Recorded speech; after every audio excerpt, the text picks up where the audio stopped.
A round of golf on the clock by a single employee has led to a major shakeup in Judson Independent School District transportation. Its director and assistant director have submitted retirement paperwork. A third supervisor says he was forced to resign, and the payroll clerk has been shipped out to a different department. One of these ousted leaders tells KSAT Investigates the district overreacted.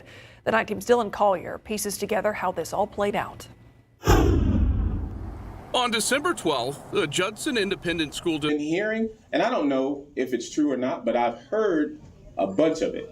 And if it is true, it's going to stop. And if it doesn't, then leadership overhaul, while acknowledging that some personnel moves could still not be discussed. Mr. Johnson has retired. At this time, I'm not at liberty to talk about Miss Melissa. By the time the dust settled, Director Ken Johnson and Assistant Director Alessandro Munoz had informed Judson they intended to retire. Terminal Supervisor Hewitt Ballard resigned, and the department's payroll clerk, Melissa White, filed a grievance and was moved to the Educational Resource Center.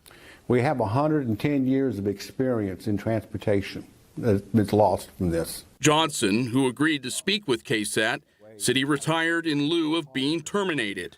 So what happened? The issue started last fall at this golf tournament at Joint Base San Antonio Randolph for the Central Texas Association for Pupil Transportation.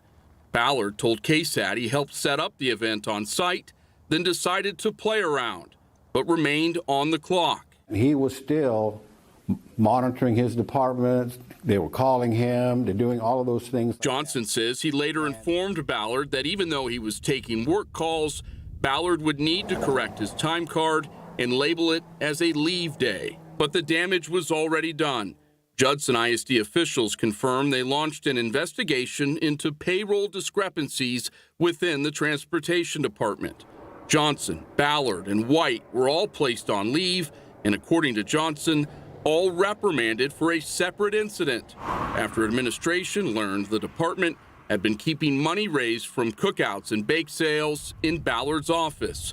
The funds were used for annual end-of-the-year employee appreciation banquets. We wanted to do something valuable for our drivers and assistants. Johnson said in his 8.5 years in charge of transportation, he had never once been told of a policy prohibiting money from being kept on district property. And they're having audits after audits and after audits. And I think that because this was a money issue, that they did not want that to be another thing, that they have to have another audit in and all that, and they just wanted this to go away.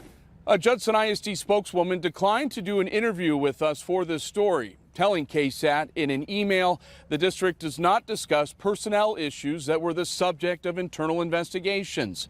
The district has also asked the Texas Attorney General to block the release of records related to the payroll discrepancy probe, claiming they are confidential. One district source told KSAT the timing of the departures could not be worse, as Judson is in the process of changing its boundaries and bus routes for next school year.